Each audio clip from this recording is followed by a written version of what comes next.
Joseba, ongi etorri, aldizkarira. Eskerrik asko ideia. Bueno, eta hasteko eta behin, jakin nahiko nuke unik daukaten zalantza bada. Ez da, badakit beti galdetzen dizutela, baina beste era batetara galdetuko dizut. Zuzertzara, marrazkilaria den arkitektoa, edo arkitektoa den marrazkilaria, arkitektolaria ez dakit nola esan. Zuk esan, zuk argitu. A ber, esango nuke naizela arkitektura ikasketak burutu zituen marrazkilaria.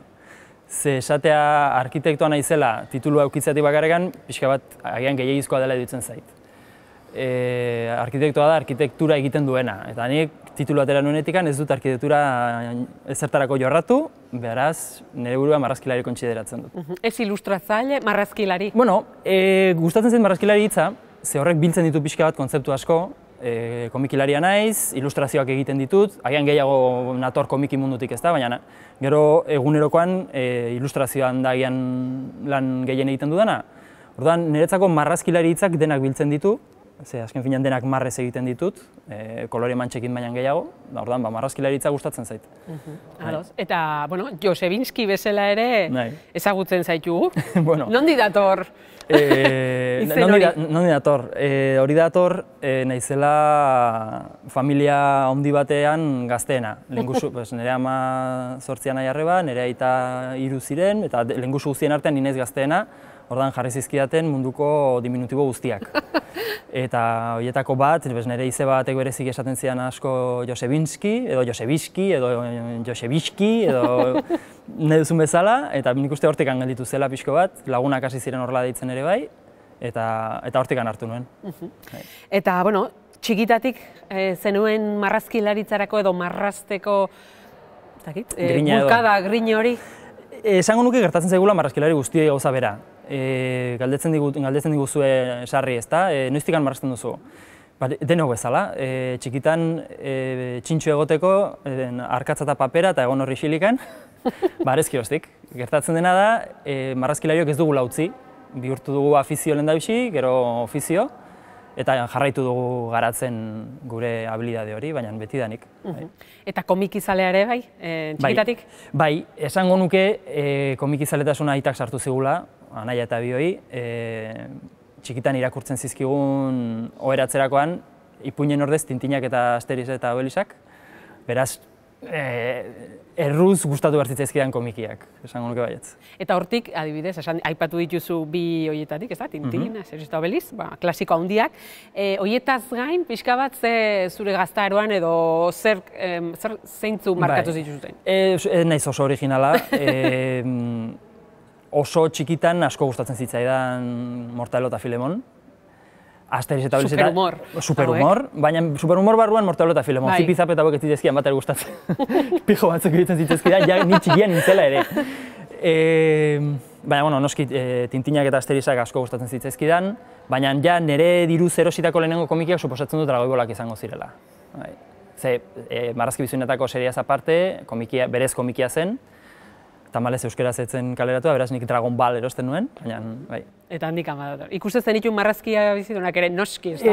Ez zintzen nuen ez ikusi. Gure belaunaldian, nahi bali mazen nuen elkarrizketarik izan, zeran, jolas garaian, ikusi behartzen nuen. Eta gainera zen, Dragoi Bola gabeko egun bat oso egun tristea zen. Bai, ez da? Futbola jartzen zutelako, edo gurasoek nahi zutelako pelikularen bat ikusi, edo... Bai, gaina nik uste belaunaldien artekoa, ze guretzat ere berdina, gure izan zen Dragoi Bola, gero zuek ezakit Dragoi Bola Z, edo...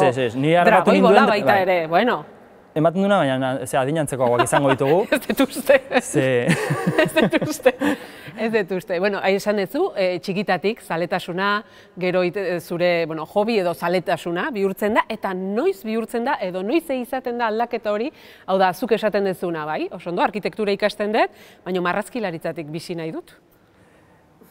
Nik uste ez dudala nire buruari inoiz esan hori, marrazkilaritzekan bizi nahi dut. Bai esan nion nire buruari ez diot marrazteari utziko.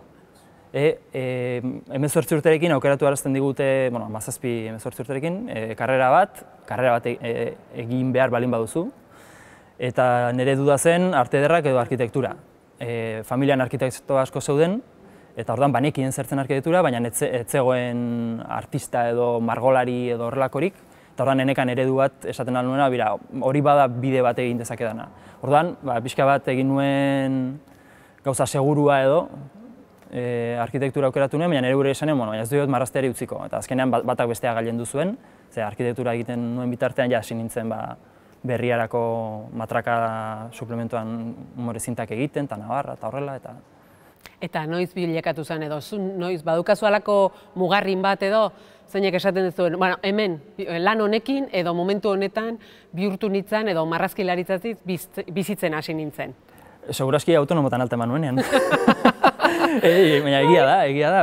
Asko kostatu zitzaidan arkitektura karrera bukatzea, karrera mailako proiektua asko luzatzen da karrera horretan, eta horrekin bakarregan egon nintzen 4 urte, tarteka egiten eta horrela, eta azkenean entregatu nuenean, horren ondoren eman nuen alta autonomotan, eta ja eguneko egun jarri nintzen marrazten, eta hasieran nahiko justu baldin bazen ere, oraindik ere ez oso lasai, baina esan dezakegu orduan izan zela benetan profesionalizatu nintzen momentua. Erritu iniziatiko bat, ez da? Derrigorrezkoa dana edo. Eta esan duzu, arkitekturan, bueno, batek baino gehiago pentsatu dezake, ez da? Badaukala marrazkilaritzarekin zer ikusirik. Zuk alako uztarkateran bat edo ikusi zenuen hor, batek bestea elikatzen zuenik? Beste arrazoietariko bat arkitektura aukeratzeko, ez bakarrekan inguruan arkitektura asko nitula izan zen, kontsideratzen nuela marraztea erraminta bezala erabilgarria zela arkitekturan. Eta egia esan hala zen, kontutan hartu, lehendabiziko 2 urteetan, astean 8 ordu egiten genituela marrazketa, estatuak, kalera atera eta eraikinak, zen marrazketa puro bat, ez? Eta oso ondo etorri zitzaidan, gero beste alde txarra edo B aldea zen, matematiketan eta fiziketan hori bezain ona eskatzen ziatela izatea, eta beti izan naiz oso txarra, orduan batekin borrokatzen ez zuenak, besteakin borrokatu behar izaten zuen. Eta, bueno, orduz geroztik esan duzu, hasi zinala, bueno, egunkaria, matrakan hasi zinala, orduz geroztikan Gazte Zulo Xabiroi, gerora esan nahi dut, azalak egiten, disko azalak egiten, zerrez, ez da, gaztetxo ikastaroak ematen, argian, larruneko portada hoiek, kamisetetan ere ikusten zaitugu, liburuak ere egiten ere bai, eta hori gutxi ez, eta jasaldiko kartela ere bai. Aurtengo jasaldiko kartela ere bai. Zer ez dezu egin edo? Zer ez duan egin? Oso gutxi egin dut animazioa, adibidez. Dudik gabe, saiatzen ez ahalik eta esparrorik zabalenak jorratzen marrazketaz bizial izateko, ez da? Baina beti geldituko dira gauzak enezela iristen. Ez dut egin grabatua ez dut egin, pintura ez dut egiten, oleoan eta horrela. Formatu askotan ateratuko diren marrazkiak egite ditut, baina normalean oso teknika antzekoekin. Eta iruditzen zait garrantzitsua dela, hontaz bizitzeko nire ustez behintzat, moldagarria izatea. Enkargu mota oso ezberdinei baietz esan alizatea, asko oso espezifikoa balin bazara, ez dakit ze fama mota lortu behar duzun, hori bakarrik egiten bizial izateko. Eta, bueno, jasaldiko enkargua, nola etorri da? Hori izan zen, karambola txiki bat, kontaktu honak ukitziak daukana. Egon nintzen hemen eraikin honetan dagoen Kutxaenea izeneko zean, koborkin moduko bada kutxa daukana, eta bertako burutariko batek proposatu zidan nire izena eman nahi ziola jasaldiko burutariko bati, egiten bai dute urtero olako barne lehiaketatxo bat, 45 marrazkilari edo diseinatzailerekin,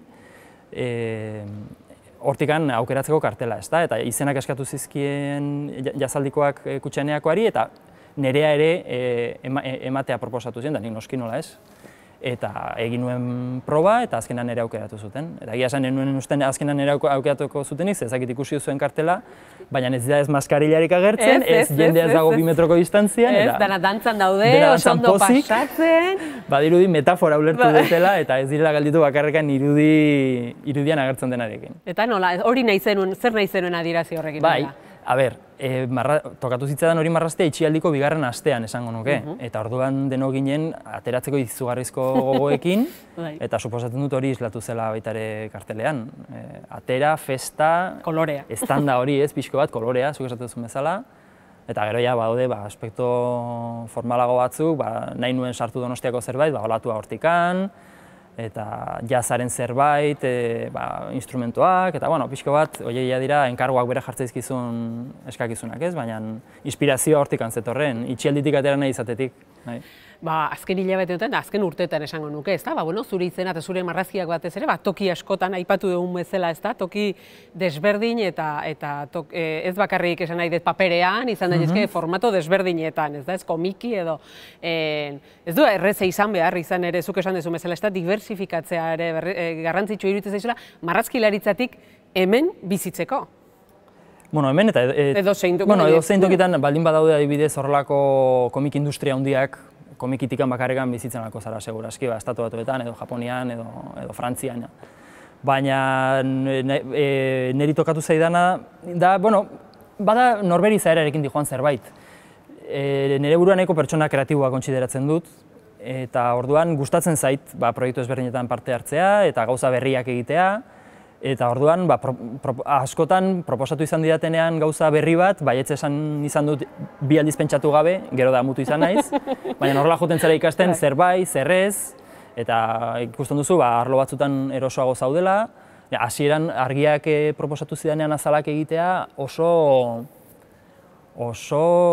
larritasuna handiz edo oso serio hartu nituen enkargoiek, ze argiak beti oso gai serioak jorratzen ditu, eta ez nuen hanka sartu nahi. Eta orduan lan handi hartzen nuen, eta nik uste joan ezela pixkanaka tono bat aurkitzen, egiteko modu bat, eta orain gustora nago. Baina, argian egin dudan bideo horrek nik uste balio izan didala baita ere, marrazki puntualetarako, komikia alde batera utzita, edo ipuinentzako ilustrazioak alde batera utzita, gehiago direnak kartelak edo diskazalak esan duzun bezala eta horrela, Hoien ere estiloan nik uste bilatu dudala argiarentzako, edo zehazkiago esan da, larrunentzako azal horiek egiten. Eta badukazu tokire bat, edo lanen bat gustorago, edo momentu honetan zu gustora sentitzen zarena? Gustorago, esan nahi dut. Gustoren sentitzen zaren, edo gustoren egiten den lana da, baldintza honetan egiten dena. Alegia, soldata duina eta behar den denbora uzten dizutenean. Tamalez hori ez da sarri gertatzen, beraz, gustoren egiten dituzun lanak dira, agian kreatiboki zehozer aportatzen duzula sentiarazten dizuten horiek, ezta? Gero, hartzen balen badugu, lan bakoitzaren prozesua bere osotasunean, agian prozesutikan gaur egun gehien disfrutatzen dudana da pertsonaien diseinuarekin. Orain, edo komiki luzeagoak egin ala deskubritu dudan gauza bada, eta lan horrekin oso gustora sentitzen naiz. Baldintza duinak aipatu dituzu orain dela gutxi, nola ikusten duzu marrazkigintzaren egoera Euskal Herrian? Esan duzu toki batzutan beste merkatu badagola, ez dut uste gure kasua edo Euskal Herrian edo Frantzian edo Espainian dagoenik, ez da? Frantzian bai. Frantzian badago komiki merkatu handi bat, Europako handiena, eta orduan mugaz alde hontako askok bilatzen dute lana Frantzian, ezta? Baina, esan izan da, marrazkilaritzaren egoera, baina gehiago komikiarena espezifikoki boladan dagoela, eta esango nuke horrela dela, azkenengo 5 urteetan gutxi gora bera, urtez urte joan dira euskarazko komikiak bikoizten, edo izugarrizko goraka bat izan dute, zenbat kaleratu diren. Orokorrago hartuta, marrazkilaritza orokorrean esango nuke mundu osoan agian moda bada, edo agian, ez dakit nondik datorren, baina apreziazioa hartzen joan den gauza bada, orain jendeak hobeto baloratzen du, eta ez dakit agian Euskal Herria pixka beranduago iritsi da, ez dakit. Baina, bai, badago zerbait, gero eta gehiago ikusten ditut, adibidez, sare sozialetan jende asko, amateurrak, ez profesionalak, haien marrazkiak zintzilikatzen, marrazkilari jakin batzuk gero eta fama handiagoa daukate, boladan dago, eta orduan horrek Euskal Herrian ere badu bere eragina, eta hemen ere, gero eta egoera hobean gaudela. Baina oraindik duintasunez, baldintza duinetan lan egiteko... Borrokatu behar da, etengabe, eta ezin duzu guardia jetxi. Askotan izaten da borondate honenarekin, baina editore batek edo lana eskaintzen dizun batek agian ez daki ondo zeintzu diren baldintza duinak eta eskaintzen dizuna, tokatzen dizu zuri esplikatzea, begira hau eta batzuk esaten, bira, bale, edo bestatzuk, bueno, aio. Baina da eguneroko borroka bat. Baina, suposatzen dut, marrazkilari bezala, autonomo, sorkuntzaren munduko autonomo gehienei gertatuko zen gauza da. Igeltzerei eta elektrizistei ez dituzten beste gertatuko zaienik, ezagizatik denok oso barneratuta daukagu, irtera soila pagatu behar dela, guri bilera bat ez digute inoiz ordainduko adibidez, baina, bueno, eguneroko borroka bada. Eta koronavirusaren krisia, beti krisian gaudela badirudi, ezta, kultura edo, honek ere ekarriko du bere infrentzua. Ekarriko du, ez hainbeste, marrazkilarien kasuan ez hainbeste momentuko lanengatik, ze azken finean etxean egiteko lanak dira gureak, ez hainbeste jendearekin. Orduan jarraitu dugu lanean, baina beldurra dugu, azkenengo urteetan lortu ditugun laguntza eta subentzio eta proiektu publikoak eta abertzen gertatuko den horiekin, etorriko diren mosketa, segurazki etorriko diren mosketa engatikan. Orduan ikusiko dugu. Orain gozo hor gaude, adibidez musikaria baina bez segurazki, baina luzera begira ikusiko dugu. Horra ipatu duzu, eta hor badaukazu baita ere gaur ekarri duzun txapa bat, Kabiene, Usurbilko, ezta, zea bat? Autonomo txikien elkarlan gunea. Hori da, ezta, ze garrantzitsua da baita ere elkarlan hori eta babesa bilatzea, ezta? Bai, eta hau noski ez bakarekan marrazkilari edo sortzaileentzako, hau autonomo txiki guztientzako. Hau izan zen proiektu oso polita, Usurbilen bizi ginen autonomo talde bat bildu ginen, eta bilatu genuen lokal bat etxetikan ateratzeko, denok etxean lan eginda naskatuta ginen, ordan lokal horretan konpartitzeko interneta, argia eta horrelako gastu guztiak, eta aparte, nahiz eta sektore ezberdinetakoak izan, deno ditugu antzeko arazoak, fakturazioak, DNI elektronikoa, kliente honek ez dit ordaintzen, ez dakit zer, kafe orduan terapia. Etxean bakarrikan egin ezin dituzun gauza horiek, Kabienen bata besteari laguntza ematen diagu eta egia esan oso harro gaude, azken finean autogestionatua denez, denon artean, partaide guztien artean egindako gauza bada, eta lortu dugu oso giro polita. Oso ondo. Esan dugu, zuek oraintxe aipatu ez duen gauza bat etorri zait burura, eta da, etxetik atera nahi genuelako, eta koronavirusa jende guzti etxera bidali zuen. Zuek hor zer esate zuen, ikusi orain guk zer egiten gen, zer gertatzen zitzaigun, ez da? Horrela hausnarketa bat badago, ez da? Etxean batzuk behar bada esaten dute etxean lan egiten dutenak, alferrutxak direla, edo ez dakit, pixka bat, ulertu hauak sentituko zineten, ez da? Bai,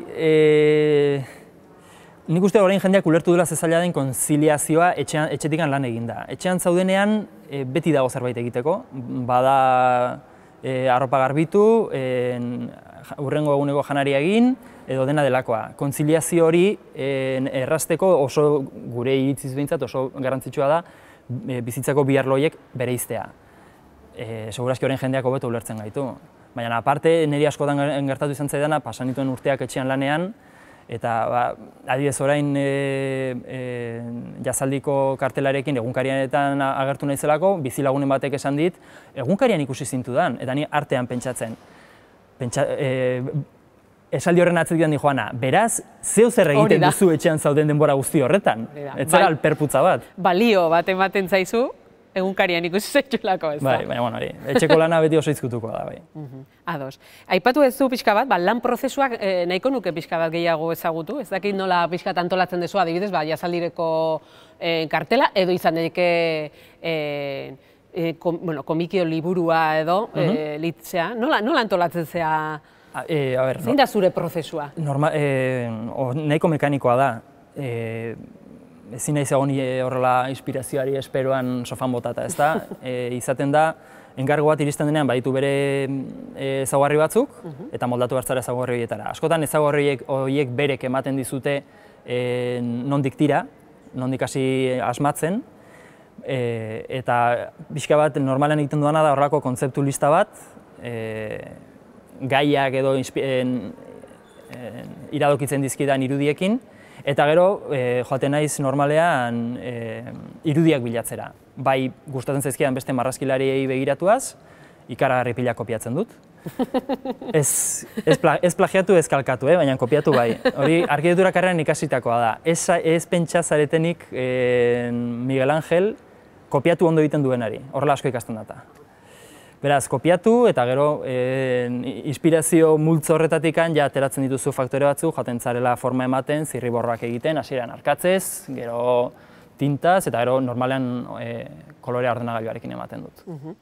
Adibidez, komiki edo novela, edo ez dakit nola ditzen diozue badauka izen bat. Novela, eleberri grafikoa. Barkatu, hori gaizki esan dut eta. Komikia. Eleberri grafikoa. Joan ama izen, prozesu ez da berdina izango. Bueno, gidoia hartzen balin baduzu, enkargua bezala, badauka antza pixko bat, bakarrikan agian prozesua luzeagoa dela eta baitula etapa gehiago. Komiki batean, lehen aipatu izan bezala, badago fase bat dela pertsonaien diseinua. Azken finean, lehen da bizi egin behar duzu lanketa bat, bai pertsonaiena, bai agertuko diren eszenatokiena, gero komikian zehar koherentzia bat mantentzeko. Komikietan garrantzitsuena da irakurrete erraztasuna, beraz, binetatik binetara pertsonaiak itxura aldatzen baldin badira, pertsonaia berak oso zaila da historia jarraitzea. Garrantzitsua da lehendabizi ondo erabakitzea ze itxura izango duten. Eta lehen esan dizuen bezala, oraino horrekin disfrutatzen dut gehien, baina agian komikitan hori da pixko bat ezberdintzen duena eta planifikazio gehiago eskatzen duela. Eta nola hasten zea marrazten? Hasten zea arkatzarekin, ordenagailuan hasten zera, zirriborroak egiten? Gero eta gehiago marrazki puntualentzako zuzenean ordenagailuz egiten dut lan, ekipoa ere hobetu dudalako eta badauzkadalako orain oso erraminta erosoak, baina tradizioz bete egin izan du lehendabizi paperat arkatzen hasi zirriborratzen, bozeto asko egin, komikietan orrialdearen forma erabakitzeko oso bozeto txikiak, gero handiago bineta bakoitzan barruan agertzen dena zehaztuta, gero hori garbira pasa arkatzez, gero hori entintatu dela dena errepasatu tintarekin, gero hori ordenagailuan sartu, eskaneatuta, eta azkenik, esan dizudan bezala lehenago, kolorea egiten dut horrelako pantalla digital ukigarri batean, dela, galdetzen dut, nola duzu arkatzez edo ordenagailuz? Beti egiten dut arkatzez, gertatzen dena batzutan dela paperean eta bestetan pantalla, da arkaz digitala ditzen diogu. Bueno, bai, azken finean, normalean hasi eskuz eta bukatu ordenagailuz. Eta zer erakartzen zaitu gehiago? Zuri beltzak, koloreak, bakoitza bere tokia dauka? Lehenago esango nizun dudik gabe txuri beltzak erakartzen ninduela, baina normalean egin izan dizkidaten enkargoetan beti baldintza izaten zen koloretan izatea, eta denborarekin joan naiz kolorea ere hobeto dominatzen, eta esango nuke orain inkluso baditu dela nire pixka bat ohiko kolore batzuk edo identifikagarria direnak, eta orain gustora sentitzen ez kolorearekin. Baina komikien munduan, Will Eisnerrek uste esaten zuela, txuribeltzarekin narratzen duzu eta kolorearekin liluratzen duzu. Orduan, txuribeltzak nahikoa behar luke. Kolorea sartzekotan izan dadila nire iritziz, narrazioan ere zeo zer raportatuko badu. Eta, sormen handiko lan badaukazu, nahiz eta beste gauza gestioak ere egin berko diren, horiek ere, ze badirudi hemen sortzailea bizi dela bakarrik sortzez, eta hori ez da horrela. Eta sormena gelditzen zenean, edo ez dagoenean sormenik, edo zaudenean egun bat horrela, edo zer egiten duzu, badaukazu trukurik, edo alako, edo zertan inspiratzen zea, edo badaukazu tokiren bat ez da zure, Normalean, hain izaten dira tarte laburrak lanak aurrera ateratzekoak ez diozula zure buruari permititzen ere ikaragarrizko sormena izatea. Normalean da, gai hau, nire estiloarekin, nire tonoarekin, eta honi buruz, hau eta hau ateatzen zait. Ez dira 10.000 aukera egoten, batzutan, bizpahiru aukera bururatzen zaizkizu, eta aukeratzen duzu ez da, baina ez da, lehenago esan dizuan bezala naiz egoten horrela, noiz bururatuko zerbait.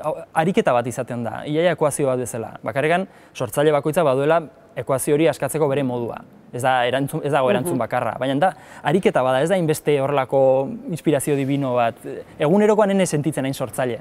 Gehiago da, egile, bai. Ez da jardun, horregotea. Orduan, ez zait askotan gertatzen ideiarik gabe gelditzea. Beti dago, esan dizuan bezala, interneten sartu, bestena begiratu, edo agian lanzarren batetik tira, edo bada modu asko daude. Ados. Eta, bueno, zuk esan duzu zure estiloa topatu duzula, ezta? Bai, pixko bat esango. Hau beti, hau da beti mugimenduan dagoen zerbait, ez da? Gaur egungo Josebaren, eta hemendik 10 urtekoaren, orain dela 10 urtekoak ez dute zer ikusirik, edo bai, edo badauka hor, bide bat eukiko du, noski? Beti egongo da muina berdin bat, ez? Baina, hala ere nik esan nuke, nik topatu nuela pixko bat nire ahotsa marrazten, eta hortikan evoluzionatu dudala. Saiatzen naiz, nire estilo hori identifikagarria izaten, naiz eta moldatu enkargu bakoitzak eskatzen didanera, ezta?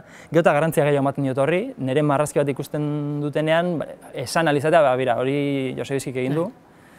Naiz eta, batzutan nahizu, joaten zara beste bide batetikan, eta baridadean duzu, ezta? Hala ere, espero dut hemendik 10 urtera, nire marrazkiak pixka bat beste itxura bat izatea, bestela zeharo aspertuta egongo naiz, gozabera marraztea ez denbora guztian. Eta hori, oin esan duzu, hemendik 10 urterako bete nahiko zenueken amets bat, zein da? Espero dut 10 urte baina lehenago izatea, baina amets bat dauka da, amets bat, nahi bada nire komikiak beste hizkuntzetara itzulita ikustea.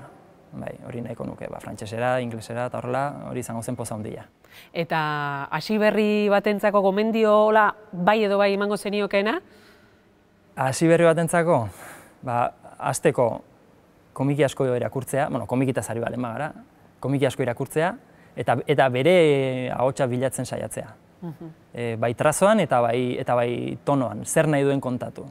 Ez da bakarrikan nola marraztu, baizik eta zer marraztu. Eta esango nuke hori dela bidea. Benetan bide profesional bat egiteko bilatu behar duzu zure ahotsa. Denbora pasatzaigu, ze azkar pasatzen den, horrela da, gustora gaudenean behintzat. Mila esker gurekin egoteagatik. Zuei, plazer bat. Eta zorte hon, ikusiko gara. Eskerrik asko. Aio. Gaurkotasuneko gaiak poltsikoan. Aldizkaria ostiralero doan eskuko telefonoan eta tabletan. Deskargatu aplikazioa. Egin txap. Irakurri, ukitu, ikusi, entzun.